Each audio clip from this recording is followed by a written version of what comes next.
신실한 마음으로 성전을 찾아주시는 사랑하는 이무동교회 성도 여러분 안녕하십니까? 네, 또 각 처소에서 예배드리시는 성도 여러분 안녕하십니까? 저는 오늘 7대 절기 가운데 초실절과 칠칠절의 그리스도라는 제목으로 우리가 절기에 관련된 공부 시간 두 번째 시간을 갖고자 합니다. 총 7가지의 절기 중에 오늘은 성경에서 이 칠칠절 그리고 초실절을 지키라는 말씀처럼 저희가 이 초실절이라고 하는 요제절 또 칠칠절이 맥추절이기도 하고 오순절이기도 합니다. 그래서 이 봄의 절기 가운데 이 세 번째, 네 번째 절기를 통해서 저희가 좀 그리스도에 대해서 생각해 보는 시간을 갖고자 합니다. 이 절기들이 굉장히 많았는데요. 하나님께서 그들에게 이러한 절기의 어떤 규례를 주신 목적에 대해서 영감의 글은 다음과 같이 얘기합니다. 저들의 세상을 사랑하는 경향으로부터 또한 현세적 관심사와 연관된 저들의 염려와 불안으로부터 저들의 마음을 이끌어서 하나님의 역사를 돌아보게 하기 위하여 계획되었다라고 말합니다. 그래서 이 당시에는 성전에서 백성들에게 이러한 절기를 미리 준비하기 위하여 이렇게 파병처럼 보내서 파수꾼처럼 그들에게 계속 마음을 하늘로 향하게 하는 그들의 일상과 삶의 방향을 하늘로 하게 하기 위한 목적이 바로 이 절기라는 것입니다. 오늘 저희도 이 절기를 통해서 의미와 교훈을 하나씩 다 얻어가시게 되기를 소망합니다. 사전에는 이 칠칠절과 초실절을 같이 이제 묶어가지고 설명하기도 하는데요. 3대 절기 중 하나로 이렇게 칠칠절은 이제 오늘 배울 것은 초실절, 이 칠칠절의 시작이라고 볼 수 있겠습니다. 그 초실절의 내용과 그다음 마지막 이 칠칠절이라고 하는 오순절에 대해서 이야기를 좀 나눌 텐데요. 이게 유대력으로 오늘날 유대인들이 지금 지키고 있는데요. 유대인들은 이 초실절이 4월 28일 일요일이었고 이제 칠칠절은 6월 16일입니다. 이 초실절은 두 가지의 방식이 있습니다. 지키는 방식이. 하나는 유대력에 근거해서 여기 유대력에 보시면 니산월 16일이라고 되어 있는데 그날 그대로 지키는 것과 이 무교절이 진행되는 가운데 안식 후 이튿날인 일요일에 지키는 방식이 두 가지가 있습니다. 성경적으로는 이 초실절은 쉽게 말하면 안식 후 다음 날 예수께서 부활하신 날 그 개념 항상 일요일에 지켰음을 우리는 알 수 있겠습니다. 그리고 칠칠절은 이 초실절 안식 후 이튿날인 일요일부터 시작해서 칠칠절은 77이 말 그대로 들어가는 것입니다. 그래서 총 49일. 49일이 지난 총 50일째 되는 날을 칠칠절이라고 합니다. 그래서 오순절이라고도 하는데요. 순이 10이거든요. 그러니까 오순은 50이 되는 것입니다. 그러니까 이 초실절의 50일 뒤가 바로 칠칠절이 되는 것이죠. 그래서 이것을 한데 묶어서 우리가 이해해 볼 필요가 있습니다. 제가 이게 보니까 이건 저희와 상관없어서 넘어가도록 하겠습니다. 그들이 이 초실절과 칠칠절을 지키는 모습을 제 유튜브에 좀 쳐보니까 유대인들이 이런 식으로 옷을 입고 이제 예배를 드리는 모습을 보게 되었습니다. 이 옷들의 의미는 잘 모르겠지만은 나팔도 불고 랍비들이 또 유대인들이 이렇게 빵을 구워서 올리기도 하고요. 또 아이들이 이렇게 옷을 입기도 하고 앞에는 첫 열매들 를 이제 소산들을 이렇게 가지고 왔다는 것을 보게 되었습니다. 먼저 저희가 나눌 이 초실절에 있었던 일들은 다음과 같은 것입니다. 이 보리와 관련된 이제 예식을 치룹니다. 첫 번째는 보리단을 6월달에 잘 준비되었던 보리단을 자르고요. 성전의 보리단을 가져가서 그것을 잘 가루로 내서 그 다음에 그것을 이제 번제하는 그런 일을 하였습니다. 이 초실절에 대하여 부자 선지자에는 둘째 날, 그러니까 무교절이 시작된 그 다음 날부터가 이제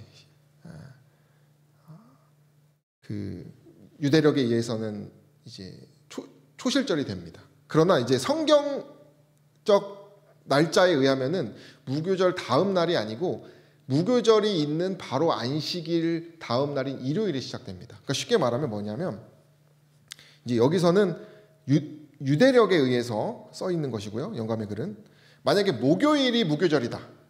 그러면 초실절은 언제냐? 그 목요일이 주가 끝나는 안식 후 다음 날이 일요일이 초실절이 되는 것입니다. 예, 이해가 되시죠? 예, 무조건 일요일이 하는 것입니다. 그 주의 일요일. 예. 근데 여기서는 이제 유대력의 개념으로 이렇게 말을 했더라고요. 제가 이것 때문에 헷갈려가지고 이게 왜 자꾸 다 다르더라고요. 들으시도 헷갈리시죠? 예. 그래서 이 초실절을 지키는 일로 인해서 바리새인법은 유대력에 의해서 지키는 것이고 사두개인법은 성경에 있는 대로 지켰다고 합니다. 초실절을. 그래서 재밌는 것은 이들이 싸웠다는 것이죠. 예. 언제 초실절을 지키려고 하냐? 유대의 전통에 따를 것이냐? 성경대로 따를 것이냐? 예. 신학적인 부분으로 싸우는 것은 예나 지금이나 같은 것 같습니다. 예.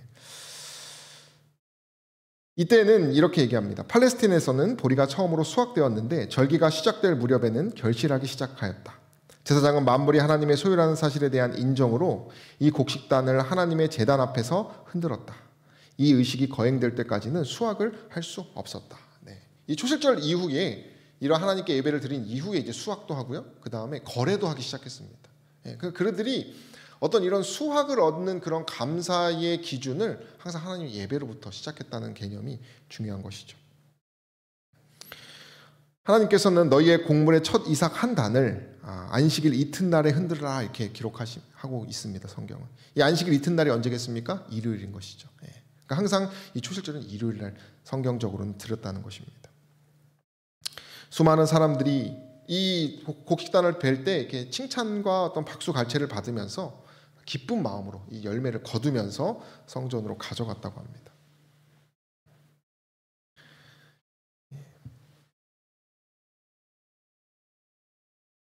이 왼쪽에 있는 것은 밀이고요. 오른쪽에 있는 것은 보리인데 뭐가 먼저 익을까요?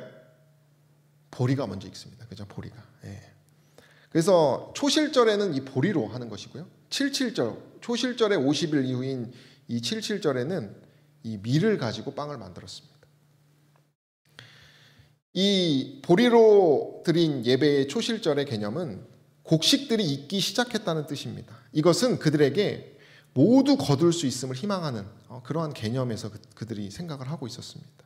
그러니까 이 초실절 예배를 드리는 개념은 우리가 수확한 것을 하나님의 은혜로 다 거둘 수 있다라고 하는 어떤 희망으로 드린 것이죠. 더하여 이 초실절에 보리를 드리고 예배드린 이유는 밀보다 20일 전에 이 보리가 있고요. 또 가난한 사람들이 보리를 더 많이 먹었다고 합니다. 그리고 당시에 배고픔을 달래기도 하는 개념이기 때문에 그들이 이 보리로 예배를 드렸다라고 하는 이야기가 있습니다.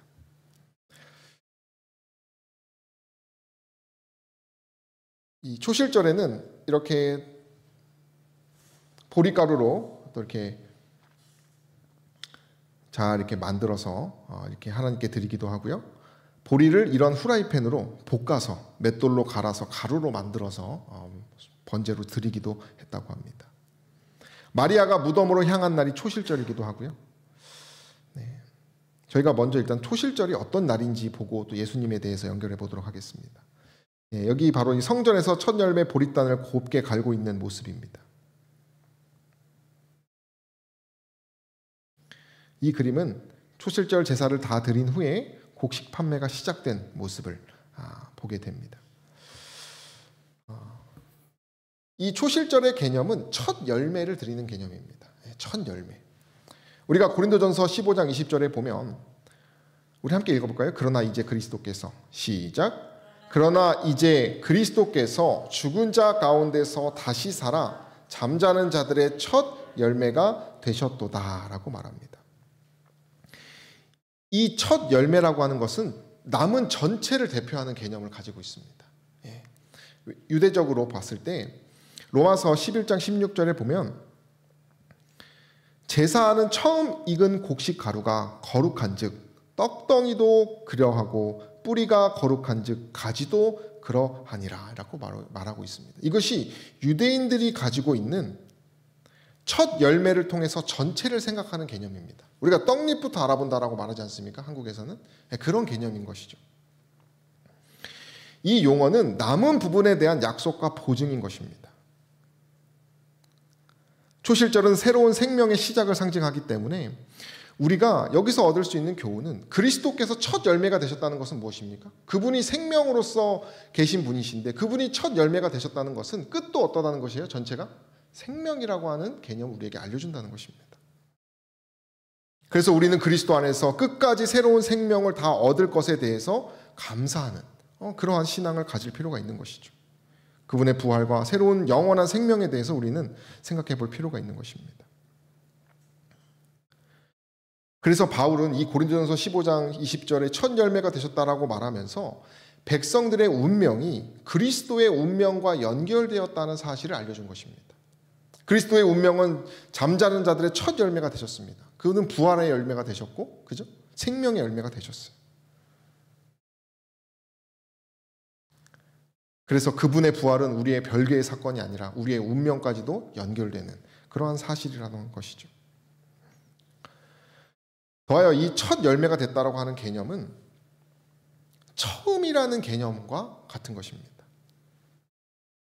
유대인들은 첫 열매 하면은 뭘 생각하냐면 이 장자의 죽음으로 그들이 장자의 죽음을 생각한다고 합니다. 왜냐하면 이 첫 열매라는 단어 비쿠루라고 하는 단어가 장자 재앙을 상징하는 단어와 같은 어원이에요. 이 장자가 죽었다라고 하는 것은 이스라엘 백성들에게 어떤 의미를 가집니까? 출애굽을 할 때 가장 결정적인 사건이 된 것이에요. 그러니까 이 첫 열매라고 하는 것은 구원의 가장 결정적인 개념을 그들에게 동일하게 주고 있다는 것입니다. 그리스도의 죽음은 인류를 죄에서 해방시키는 결정적인 사건이 되었습니다. 그래서 요한복음 1장 29절에는 세상 죄를 지고 가는 하나님의 어린 양이 그리스도라고 말하고 있습니다. 더하여 첫범, 이 처음이라는 개념이 참 중요합니다. 우리 예수님에 대하여 골로새서는 다음과 같이 얘기합니다. 그는 보이지 아니하시는 하나님의 형상이요 모든 창조물보다 뭐라고 말합니까? 먼저 나신 자입니다. 예, 먼저 나신 분이에요. 이 골로새서 1장 15절로 18절을 보면 이 먼저 나신 이 처음의 개념은 시작을 말하기도 하고 근본을 말하기도 하고 으뜸을 말합니다. 예. 그리스도가 그런 분이라는 것이죠. 머리 되신 분이에요. 지금 머리 되신 예수님 하다가 아이가 나와도 머리부터 이렇게 나와야 되잖아요. 그죠? 예. 시작이. 그리스도께서는 시간적으로도 앞서십니다. 그리고 창조적으로도 그분은 창조물보다 먼저 나신 분이기 때문에 우리에게 신뢰를 주시는 분이고 우리가 그러한 창조주, 먼저 나신 분과 함께 선다라고 하는 생각을 가지면서 희망을 가지고 신앙을 할 수 있다라고 하는 사실입니다. 예수께서는 성경에 보면 수많은 으뜸과 처음이 되신 분입니다. 동정녀 마리아의 초태생이시기도 하고 아버지 하나님의 맏아들이시고 모든 창조물보다 먼저 나신 자고 죽은 자들 가운데서 먼저 나신 자며 많은 형제 중에서 맏아들이 되시고 죽은 자 가운데서 다시 살아 잠자는 자들의 첫 열매가 되시고 창조의 근본이시고 죽은 자들 가운데서 먼저 나신 자라는 것입니다. 이러한 그분의 생애는 누구와 같다는 것이에요? 그분을 믿고 따르는 백성들의 삶과 그들의 운명과 같은 것이에요. 왜냐하면 예수께서 처음 그 대표가 되셨기 때문에. 그래서 이분은 우리의 신앙의 보증이 되시는 것입니다. 그분이 처음에 이런 분이셨기 때문에. 뿐만 아니라 이 처음 것이라고 하는 것은 재림을 또 우리에게 생각하게 합니다. 이 처음 것이 아까 전체를 대표한다고 이렇게 얘기를 했었는데요. 그런 개념처럼 이 처음 것을 보면 나중에 더 이렇게 퍼져나갈 그런 어떤 영광을 생각하게 합니다. 이 유대 전승에 보면 초실절에 성전에 바치는 보리는 지금 보시는 이 게네사렛이라고 하는 평야에서 들여온 것이 가장 먼저라고 합니다. 왜냐하면 쉽게 말하면 예루살렘은 해발이 높아요. 800m 여기보다. 그래서 이 첫 곡식인 보리가 나기에는 이 평야가 훨씬 더 빨리 나는 것입니다. 그리고 이 평야에는 현무암 어떤 그런 가루들이 많아가지고 흙이 까매서 흙이 또 좋기도 하고 여기서 가장 먼저 이스라엘 전역에서 이 게네사렛 평야에서 나는 곡식이 가장 먼저 난다고 합니다. 그래서 이 게네사렛 평야에서 거둔 첫 열매 보리단으로 초실절 제사를 드리는 것인데요. 이것은 이 게네사렛 평지에서 첫 열매가 났기 때문에 이후에 어디도 다 난다라고 하는 생각을 하게 하는 것입니까? 이스라엘 전역에서 점점 수확이 익어가겠구나, 수확을 할 수 있겠구나, 그런 생각을, 희망을 갖게 한다는 것입니다. 마찬가지로 예수 그리스도의 부활은 첫 열매로서 장차 있을 완전한 추수, 그때가 언제입니까? 재림입니다. 모든 성도들의 부활을 기대하도록 그리스도께서 승리하셨으니까 믿는 자들은 다 어떻게 되겠습니까? 훗날 게네사렛 평야가 마치 예수 그리스도의 부활을 상징한다면 나중에 시간이 지나서 예루살렘에서 자라는 보리가 나는 개념을 어떻게 보면 재림으로 생각할 수도 있겠죠. 이 처음에 나는 보리가 그래서 마지막에 이 재림을 보증하는 그리스도의 재림을 보증하는 개념을 포함하기도 합니다. 재미있는 것은 이 게네사렛 평야는 가버나움과 고라신, 베세다입니다. 이곳은 예수께서 가장 왕성하게 복음 사역을 하신 곳 중에 곳입니다. 그런 활동 무대입니다. 이것을 우리가 생각해 봤을 때 게네사렛 평야의 보리를 성전의 첫 열매로 바쳤듯이 예수께서 그곳에서 가장 왕성하게 하셨던 그 복음의 결실들이 어디로 다 퍼지는 것입니까? 전 세계로, 또 이스라엘 전역으로 퍼지는 그런 생각을 우리가 해볼 수 있다는 것입니다. 영감의 글에는 다음과 같이 얘기합니다. 이 요제단, 이 초실절에 대한 개념에 대해서 당신이 재림하실 때의 무덤에서 일어날 큰 무리의 대표자라 이렇게 설명합니다. 그분은 우리의 구원의 어떤 증거, 대표의 성격을 가진 분이라는 사실이죠. 그래서 저희가 이 초실절을 통하여 우리의 처음이 되신 그런 그리스도에 대해서 우리가 감사할 필요가 있는 것입니다. 그런 저와 여러분 되기를 소망합니다. 두 번째로 77절입니다. 아마 이제 이 용어들이 헷갈리실 텐데 저는 이걸 계속 보니까 이제는 쉽게 이제 생각을 하지만은 초실절 77절입니다. 77절은 맥추절이라고도 하고요. 오순절이라고도 합니다. 그러면 이 77절과 초실절의 차이는 뭐냐? 비슷하긴 한데 방금 저희가 설명드렸던 초실절은 쉽게 말하면 교회가 공식적으로 드려주는 예배예요. 교회가 좀 준비해가지고. 그럼 77절은 뭐냐? 모든 백성들이 참여하는 기간입니다. 그래서 이 오순절 날이 되면 이 77절이 되기 위하여 백성들이 그 자신들의 곡식과 첫 열매를 가지고 예루살렘을 향해서 예배드리러 가야 했습니다. 각자 농사지은 것을 하나님께 감사하며 영광 돌리는 일, 이 오순절을 기념하여서 그들이 다 준비하는, 그러니까 모든 백성들이 다 참여해야 하는 예배였어요. 그래서 7대가 아닌 3대 절기로 출애굽기 23장 14절은 분류하고 있습니다. 이 출애굽기 23장 16절에 하나님께서는 맥추절을 지키라.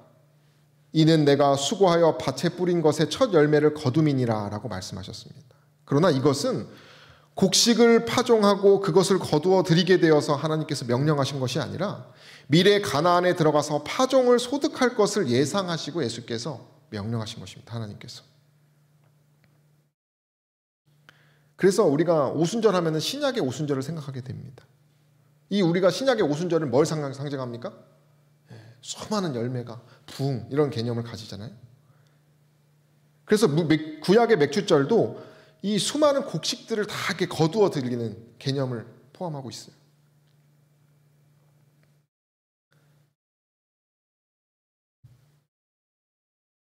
이 뭐 오순절 날에 이렇게 풍년을 기원해서 이렇게 리본을 달았다라고 하는 그림이고요. 그리고 이 오순절에는 이 떡 두 개를 이렇게 보시면 여기 사람들 밑에 크게 이렇게 약간 휘어져 있는 빵이 두 개가 있습니다.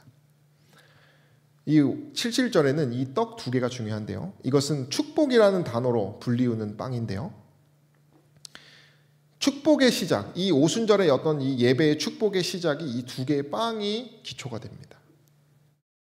유대 전통에는 이 두 개의 빵을 토라를 받은 날, 다시 말하면 우리가 십계명의 돌판이 두 개잖아요, 그죠? 그러니까 이 떡 두 개가 돌판이라고 생각한다고 합니다. 그리고 또 다른 곳에서는 글로 쓰여진 토라의 율법을 말한다고 합니다. 그러니까 그 율법, 하나님의 말씀에 기초하여서 축복을 받는 개념이 오순절의 개념인 것이죠. 뿐만 아니라 이 오순절에는 그리스도를 상징하는 화목제물인 어린 양과 함께 이 떡을 드립니다. 그들이 말씀에서 또 말씀이 육신이 되신 그리스도와 함께 이 축복의 예식을 거하는 그런 특별한 날이라는 것이죠. 출애굽기 19장을 보면은 이 오순절은 애굽에서 나온 지 50일째 되는 날이고요. 그날의 특별한 방법으로 율법을 주심으로써 하나님께서 이스라엘 백성들을 조직하시고 그들을 하나의 백성들로 이렇게 잘 만들어 주신 것처럼 우리는 이 말씀에 기초하여 오순절에 성령을 주심으로 예수 안에서 교회를 조직해 주신 하나님에 대해서 우리는 생각할 수 있는 것입니다. 이 오순절은 영적인 개념으로 신령한 첫 곡식을 거두어 수확하여 드리는 때입니다. 다시 말하면 예수 그리스도의 구속과 성령의 역사로 천국의 곡식을 거두어 지상의 교회에 드리는 절기라는 것이죠.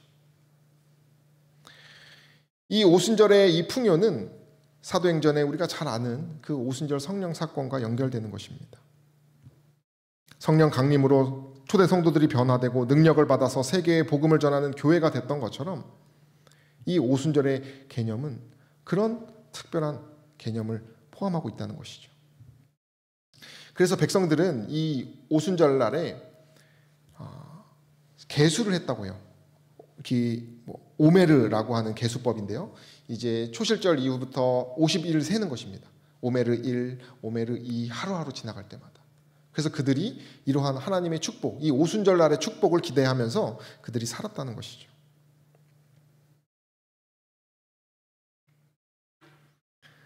이것은 오순절 날에 드렸던 빵이기도 합니다. 우리가 이 초실절과 77절의 개념을 보면 초실절은 부활을 아까도 말씀드렸지만 그리스도의 첫 열매 부활을 개념하고 있는 것이고요. 그리고 77절은 교회의 시대, 교회의 어떤 그런 부흥, 초대교회의 부흥, 그런 하나님의 약속이 잘 성취되고 있는 그러한 개념을 우리들에게 말해주고 있는 개념입니다.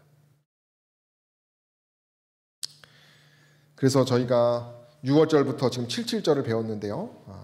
오늘 배운 초실절은 그리스도의 부활과 생명, 그리고 77절의 개념은 예수 그리스도의 승천 후 성령 강림에 대한 개념을 가지고 있는 예식이라는 것입니다. 영감의 글에 보면 오순절 날의 모습을 이렇게 설명합니다. 이 예식이 마쳐지자마자 성령은 풍성하게 제자들에게 쏟아져 내렸다. 오순절 성령 강림은 구주의 취임식이 끝났다는 하늘의 통고였다. 그분은 당신의 약속에 따라 하늘로부터 성령을 그의 제자들에게 보내셨는데, 우리가 이 오순절 날에 먹는 빵은 누룩이 들어간 빵입니다.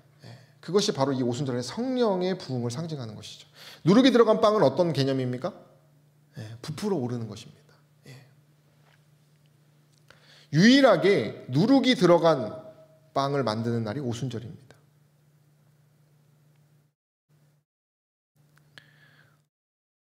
성령을 상징하는 것이죠.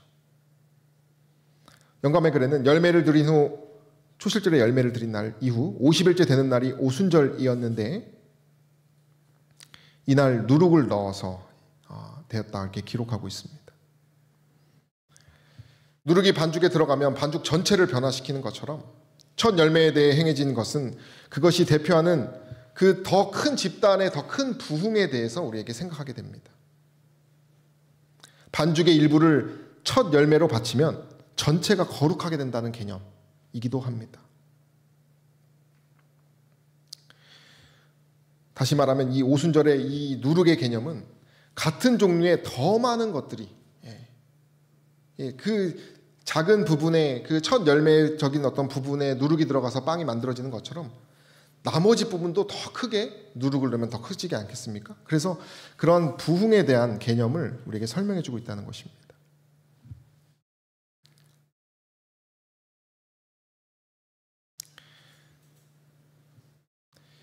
더하여 우리가 누룩을 넣은 빵은 이 오순절은 50일 안에 다 이루어진다라고 하는 개념을 가지고 있대요. 그래서 빠르고 신속하게 된다는 개념입니다. 그래서 우리의 부흥과 어떤 성령의 능력을 경험했을 때 누룩이 넣은 빵처럼 우리도 신속하게 분명히 하나님의 능력으로 부흥할 수 있다라고 하는 개념을 설명하고 있어요. 더하여 오순절에는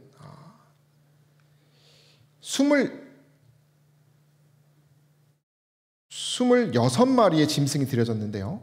이것은 여호와라는 히브리어 자음의 숫자적 가치와 같은 것입니다. 이 여호와는 그리스도를 생각하겠죠. 그리스도와 백성들이 하나 된 어떤 그런 예식을 상징하기도 합니다. 예수님께서는 이러한 밀을 보면서 다음과 같이 이야기하셨어요. 너희는 넉 달이 지나야 추수할 때가 이르겠다 하지 아니하느냐. 그러나 나는 너희에게 이르노니 너희 눈을 들어 밭을 보라. 희어져 추수하게 되었도다. 예수께서는 사마리아 전도를 통해서 새 시대를 여셨습니다. 수가성의 우물가에서 사마리아 여인에게 성공적으로 전도를 하셔서 유대 땅에만 머물렀던 복음이 사마리아를 거쳐 땅끝 이방 세계까지 퍼져나가는 일에 일조하시면서 이 밀에 대해서 이야기하셨어요. 이 희어서 추수하게 되었다는 개념이 오순절과 관련되었다는 것이 유대 전승에 많이 기록되어 있다고 합니다. 제가 장황하게 설명을 해야 했는데요. 이 오순절의 개념은 이렇게 부푸는 누룩처럼 성령의 강림, 그 개념을 우리에게 설명해 주고 있다는 것이죠. 신명기에 보면은 이 오순절 7수를 계수할지니 첫날부터 7주를 계수하여 그러니까 50일이 되는 것이죠. 7절을 지키되 내 하나님 여호와께서 내게 복을 주신 대로 내 힘을 헤아려 자원하는 예물을 드리라 이렇게 말합니다. 내게 복 주신 대로 하나님께서는 우리에게 각자 복을 주십니다. 그리고 이 오순절의 개념은요. 무조건 오순절에 딱 오는 것이 아니라 각자의 파종하는 시기가 조금씩 다르기 때문에 그 자신의 사이클에 맞춰서 이제 오는 순서들이 좀 달랐다고 해요. 그래서 주고 가기도 하고 안 되는 사람들은 초실절에 냈던 곡식이라 너무 멀리 사는 사람들은 한꺼번에 해서 내기도 하고요. 그러니까 어떤 그런 개인의 그러한 상황을 사정을 배려해주는 개념을 갖고 있는데요. 저는 그것을 보면서 하나님께서 이 성령을 주시는 개념은 각자에게 각자 임하는 개념이고 세심하게 하나님께서 그들의 형편에 따라서 성령을 주시는 개념이구나 이런 생각을 하게 되었습니다.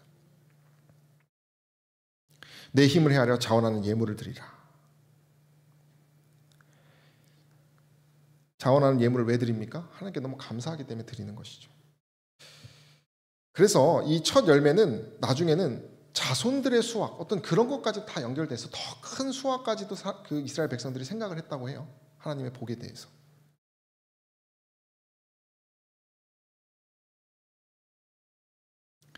영감의 글에 보니까 각 사람이 내 하나님 여호와의 주신 복을 따라 그 힘대로 물건을 드릴지니라 이렇게 설명하는 성구에 대해서 그들의 수입의 3분의 1 이상이 거룩한 종교적 목적에 바쳐졌다 이렇게 말합니다.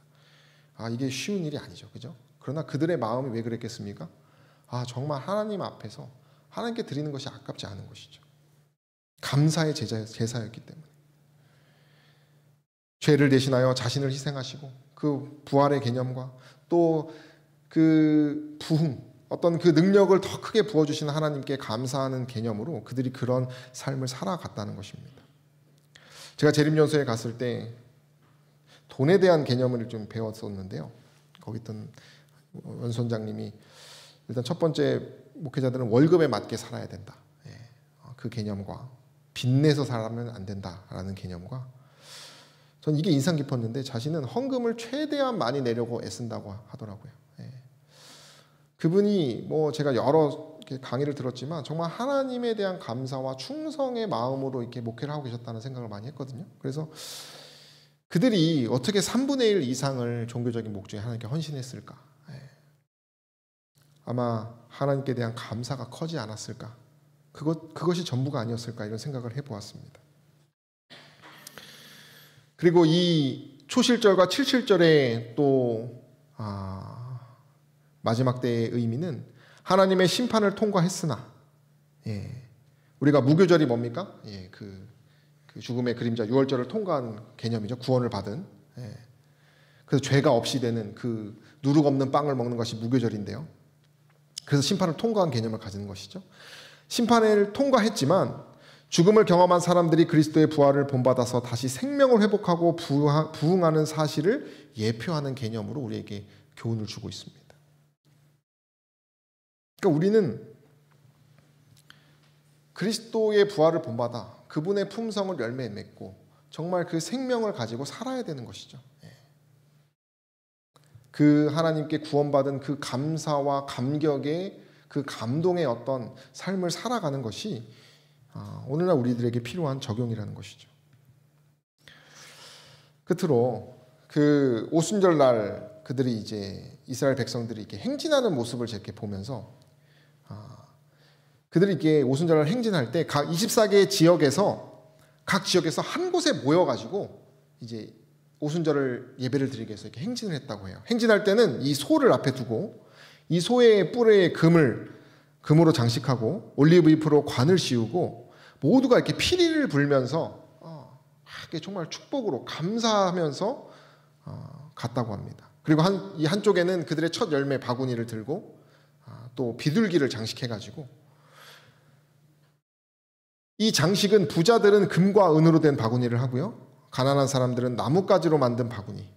각자의 형편에 맞게 하나님께 감사 예배를 드리러 함께 모여서 행진했다고 합니다. 어깨 위에 바구니를 얻는 것은 왕이든 권위자든 부자든 가난한 자든 상관없이 다 똑같이 어깨에 메고 갔어야 했다고 합니다. 하나님께 대한 감사는 다 동등한 것이죠. 그래서 그렇게 성전으로 입성하면 환영 인사를 받고 또 레위인 찬양대가 시편 30편의 찬양을 하면서 그들이 그 열매를 제사장들에게 전달하는 그런 과정들이 있었다고 합니다. 그리고 그 예식이 끝나면 예루살렘 지역에서 하루를 묵고 고향으로 내려갔어요. 우리가 하나님 앞에 어떤 감사드리는 그러한 삶의 여정이 이와 같으면 좋겠다 이런 생각을 제가 하면서 말씀드리는 것입니다.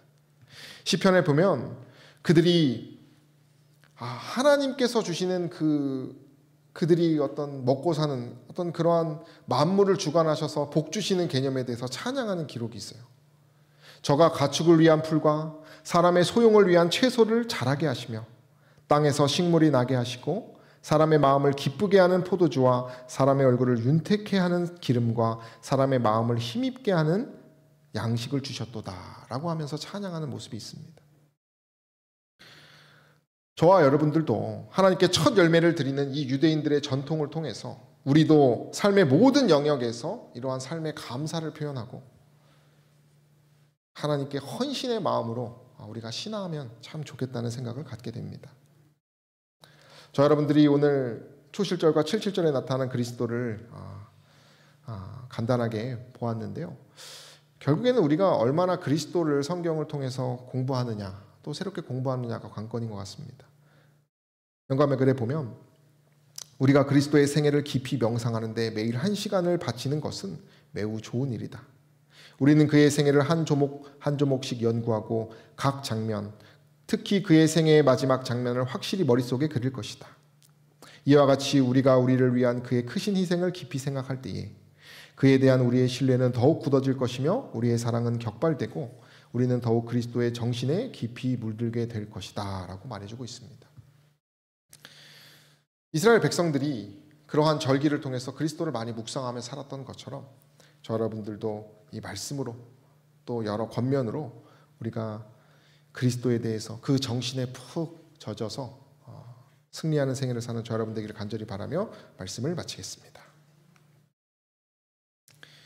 기도하는 시간을 갖겠습니다. 첫 번째 우리 환우 성도분들을 위해서 기도해 주시고요. 그리고 우리 이제 굴착심의 통과가 곧 있습니다. 그래서 이 심의가 잘 될 수 있도록 우리가 기도해 주시는 시간을 갖고요. 그리고 오늘 말씀을 통해서 느끼신 바를 위해서 기도하는 시간을 갖겠습니다.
다 함께 일어나셔서 찬미가 224장 부르시겠습니다.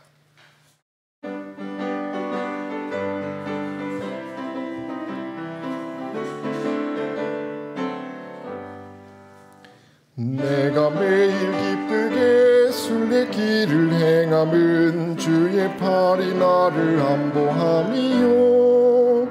내가 주의 금복을 받는 귀한 비결은 주의 성령 함께함이라. 성령이 계시네, 할렐루야, 함께 계시네. 좁은 길을 걸으며 밤낮 기뻐하는 것 주의 성령 함께함이라.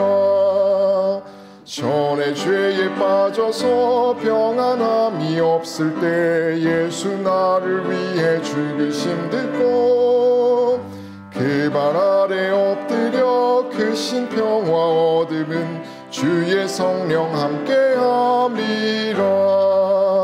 성령이 계시네, 할렐루야, 함께 계시네. 좁은 길을 걸으며 밤낮 기뻐하는 것 주의 성령 함께함이라. 염려를 주가 모두 아시리. 나는 숲의 새와 같이 즐겁네. 주의 안에 내 영혼 크게 만족 얻음은 주의 성령 함께함이라. 성령이 계시네, 할렐루야, 함께 계시네. 좁은 길을 걸으며 밤낮 기뻐하는 것 주의 성령 함께함이라. 세상 모든 정욕과 쓸데없는 욕망은 오래전에 벌써 내어버렸네. 이젠 주의 가신 길 따라갈 수 있음은 주의 성령 함께함이라. 성령이 계시네, 할렐루야, 함께 계시네. 좁은 길을 걸으며 밤낮 기뻐하는 것 주의 성령 함께함이라.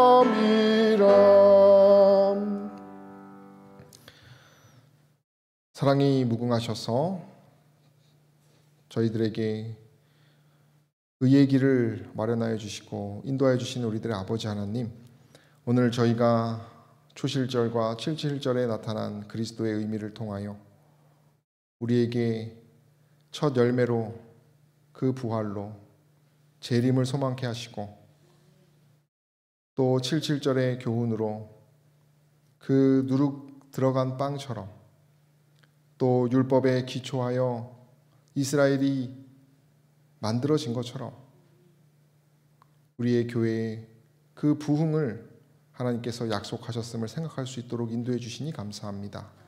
저희가 더욱더 그리스도와 연합하고 그리스도와 살며 그리스도의 뜻대로 행하기를 원합니다.